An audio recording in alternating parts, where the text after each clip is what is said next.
Hello and happy first day of October. We're going to be stepping into the material world of George Harrison, giving a first listen and reacting to George Harrison's Living in the Material World album. Today, just side one. And kicking us off, we've got Give Me Love, parentheses, Give Me Peace on Earth. So sweet.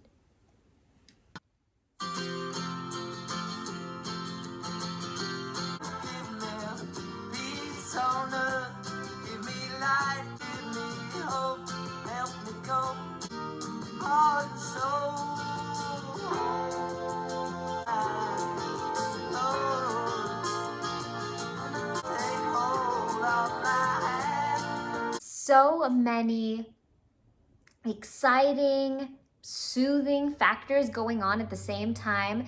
The soothing nature, I feel, is coming from the percussion. It's feeding us a little bit of Here Comes the Sun kind of atmosphere setting. It's a little like enjoying the sunlight, the warmth, because we are getting a lot of happy excitement from the major moments. I feel like the chord journey in total is taking us on this wild ride. I feel like they elevate us and lift us up into the sunshine with the major, and then they add this colorful spin with a seventh. It gets like a little tricky, and then it gets even trickier when they reel us down with that minor, only to shoot us forward, adding that very unexpected, vibrant hue of another seventh. And it just feels like it's very cyclical. It's keeping the motion going. We don't have a lot of stops.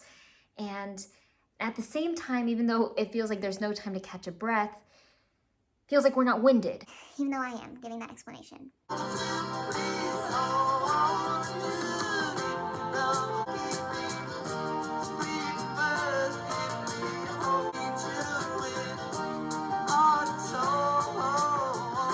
I love that little vocal yodel he gave us there, because we know George Harrison has a supreme voice, just beautiful, angelic. And then that little yodel shows us that he also has a little bit of pizzazz as well. It's not only about being beautiful, but it's also about being eccentric and interesting.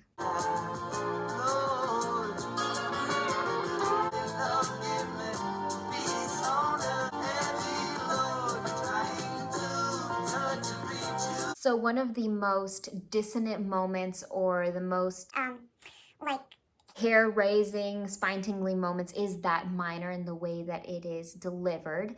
There is a lot of emphasis placed on it. I feel like we have just a touch of rhythmic play, like it gets a little slower just so that we can really pay attention to that moment. And even if they don't, feels like they're utilizing some effect that makes it seem like it. And it makes me realize that the sevenths that we have play opposite roles. So the first one gears us up for that moment, because then it leads us into the minor, and it gears us up for this weirdness. And then the second seventh is the resolution. That's the breath of fresh air. That's the sigh at the end of the phrase. And also something that's really interesting that adds to all the different colors going on with these chords is the instruments that are being played. Like the piano line is just gorgeous. It's just like a beautiful, delicate flower. There's a lot of gentle tenderness there. But then in the guitars, we have some insane effects being used, and I feel like they're perfectly showcased in the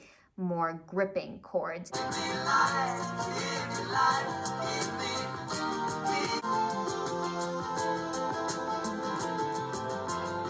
You can hear that bass peeking through there and just really getting groovy and funky and adding to all the wonder that's happening.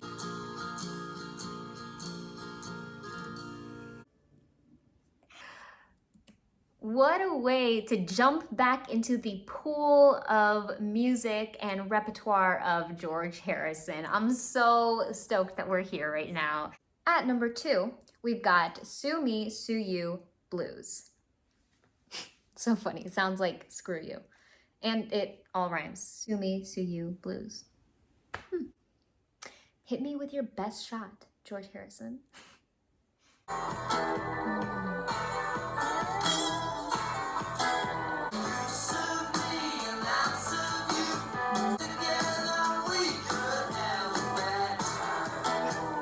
So many things already.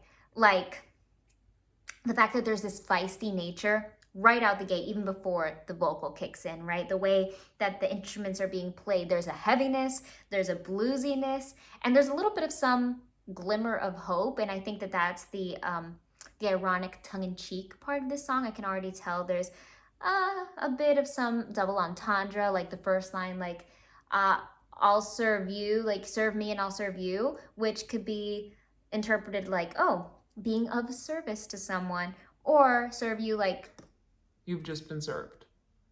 There's your court date.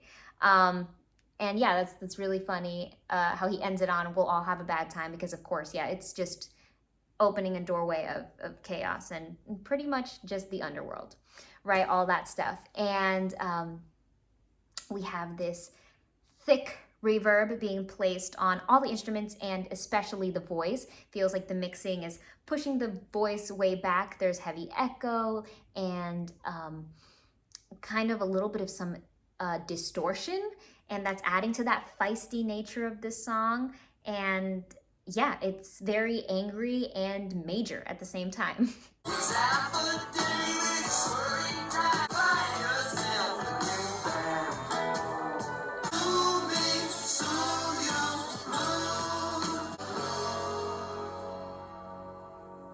I love the we're gonna play the Sue Me, Sue You blues section, how it felt almost identical, but the last two chords, the way it ended, gave very different feelings. Like the way the first one ended had a chord that was containing a leading tone into the next, like it was unresolved. And the second one wasn't necessarily resolved. It still had a form of a leading tone, but it also feels like unfinished business. Feels like, Ooh, eerie. and then the song just keeps on going. Brilliant.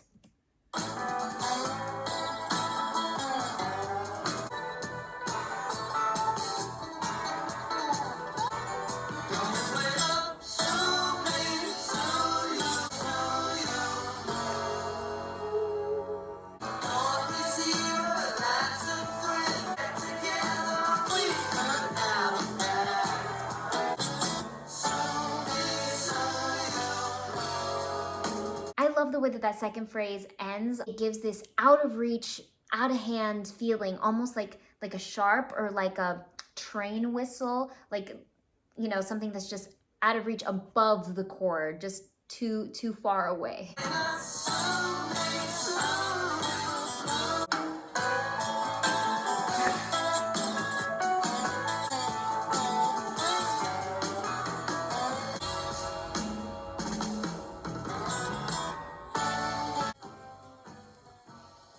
I really love this one. So fiery, argumentative, both offensive and defensive, almost like a game. Like it felt like a football game going on back and forth, which I guess could be a lot like what this situation felt like at the time.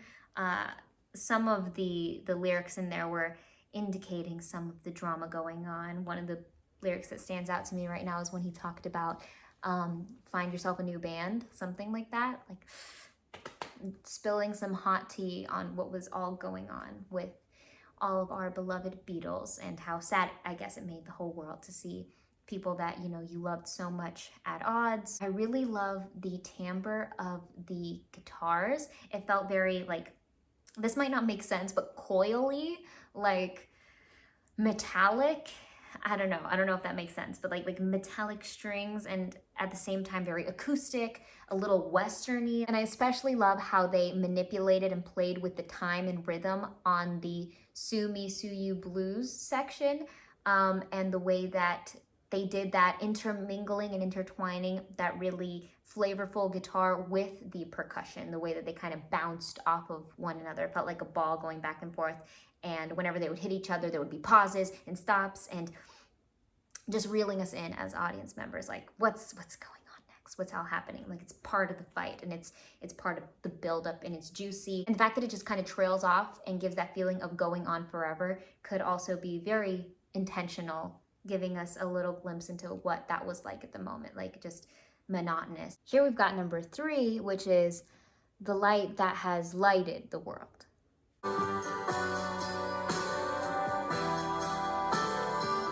What a gorgeous instrumental intro. And it was only due to the sustain of those keyboard notes. I thought at first that it was for sure a piano, but it's quite possibly an organ. Gorgeous. I have to just start it all the way over.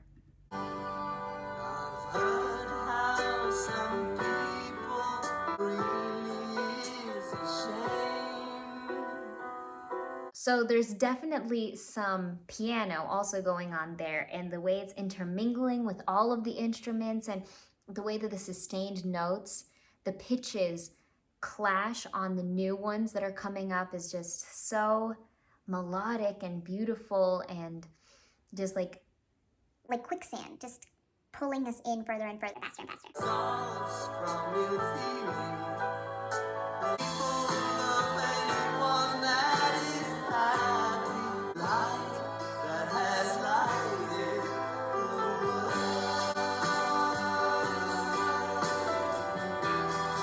the way he's springing us back and forth from major to minor makes each time we go back to the other, each time we have a transition, feel so special.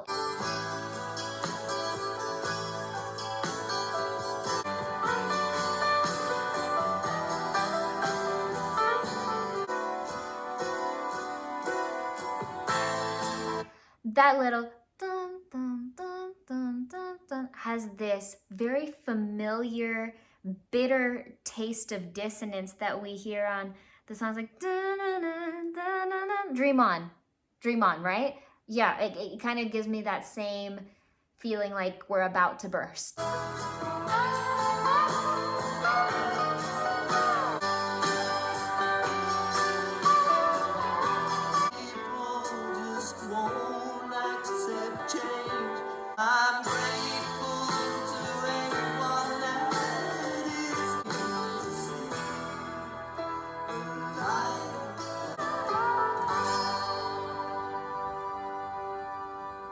What a beautiful way to end with those sustained overarching pitches just holding their own. Nuestro número 4 esta noche va a ser Don't Let Me Wait Too Long.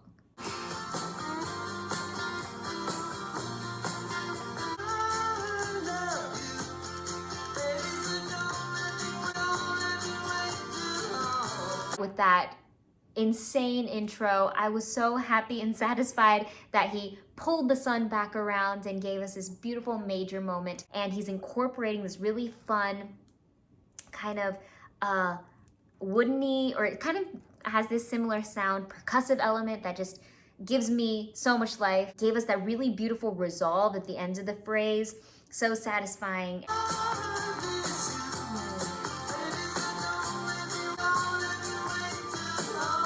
I love the consistency of starting the phrases with that. It's not fully head voice or falsetto. It's definitely not belted, but it's, you know, it's existing in this middle land, and it's very delicate, and I just love the placement. It's excellent.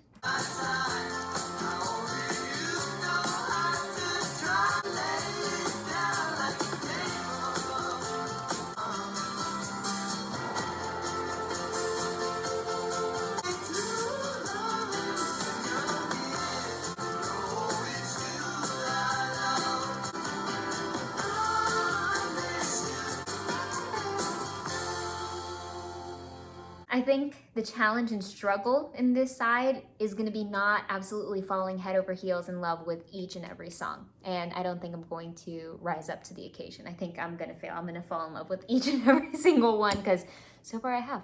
Number 5 and second to last, we've got Who Can See It?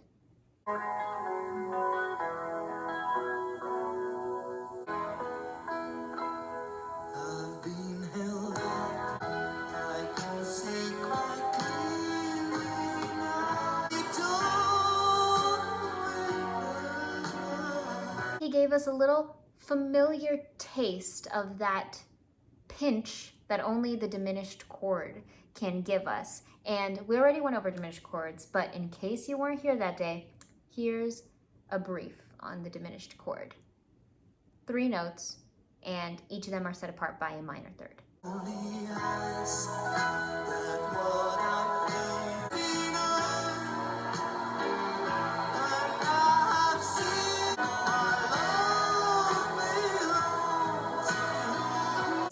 feels like the bridge that connects I Did It My Way, Frank Sinatra, and Creep. With this song, it feels like, you know, it's pulling from here and then pulling from here, and it could have been the inspiration that, you know, would later become Creep. Like I can see how there are similarities in the chord movement and the use of that diminished and the use of moving from that dissonant place into a resolve that has that melancholic and triumphant feeling at the same time, like an achievement that's also found in I Did It My Way.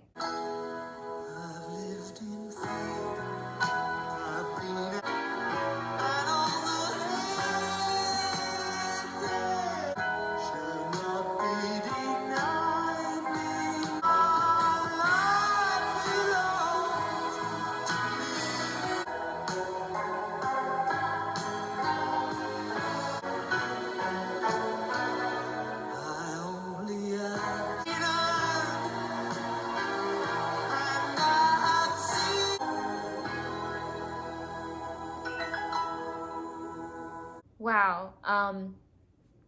I felt like there was something else that I really wanted to say, and then my heart broke and my mind stopped working, and I just felt the rest of the song. I feel like I didn't even hear the rest of it. I just experienced it, and I guess, you know, we live for those moments where we just get knocked off our feet, and here I am, off of mine. Our last song of the night is number 6, Living in the Material World. And I don't know why, but I am scared. I don't want to get emotional. I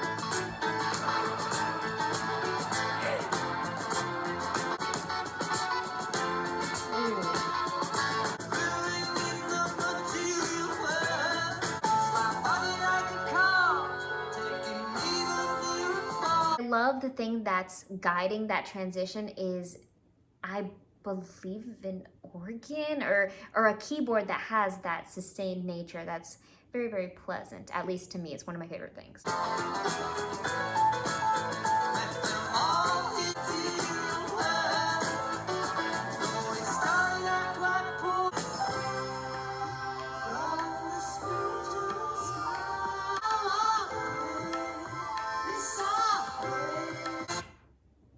No warning, you know, just a sudden, abrupt as can be transition into this celestial paradise of sound. It was so beautiful and heavenly and mystical and magical and just a cloud. And I love the little sparkly moments. We had those little dings that just felt like stars falling from the sky, like a meteor shower. I feel like that's almost a good way of explaining that entire section, but there were those little elements that really triggered that twinkling star feeling.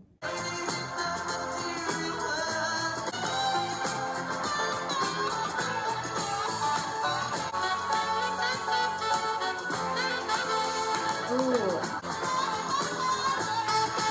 It feels like a celebration.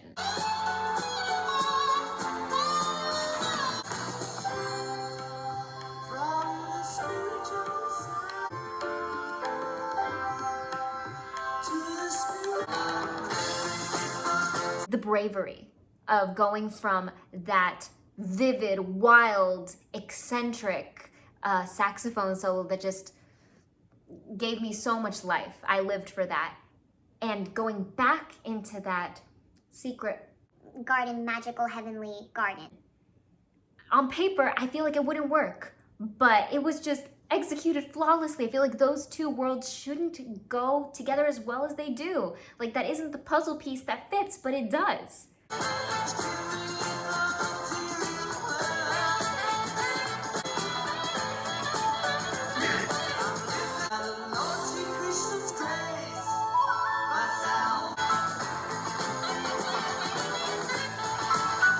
Here we go.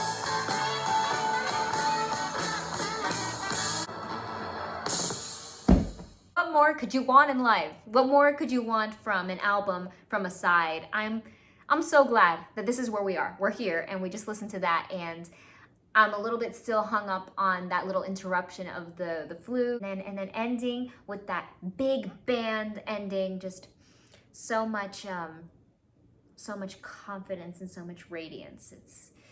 stellar.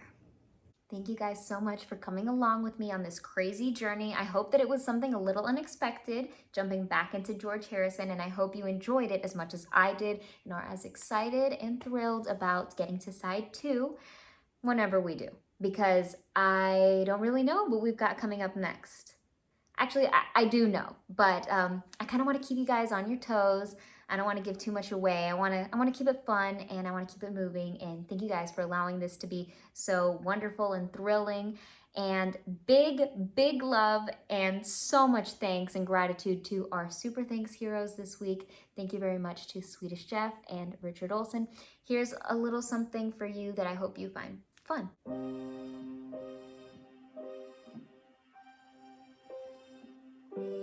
Sweetish Jeff and Richard Olsen, thank you for being a friend until the end. In times of need, you help me breathe. Thank you for moving mountains and helping me face the dark side of the moon. And they still have to, 'cause we all do. Now I feel like I got through 'cause of you. Thank you.